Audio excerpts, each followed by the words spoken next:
விளைநிலங்களை சீரழிக்கும் காட்டுப் பன்றிகளை சுட்டுக் கொல்வது தொடர்பாக விவசாயிகள் அடங்கிய குழுவை அமைத்து ஆய்வு செய்து நடவடிக்கை எடுக்க வேண்டும் என சட்டமன்ற எதிர்க்கட்சி கொறடா எஸ்பி வேலுமணி வலியுறுத்தியுள்ளார்.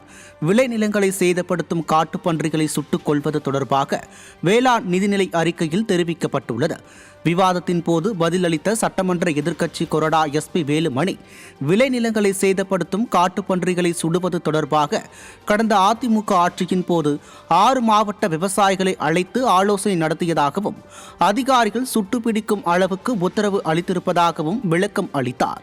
மேலும் விவசாயிகள் அடங்கிய குழுவை அமைத்து தேவைப்படும் போது துப்பாக்கி பயன்படுத்துவதற்கு அனுமதி வழங்க ஆலோசிக்கலாம் என்றும் சட்டமன்ற எதிர்க்கட்சி கொறடா எஸ்பி வேலுமணி ஆலோசனை வழங்கினார்.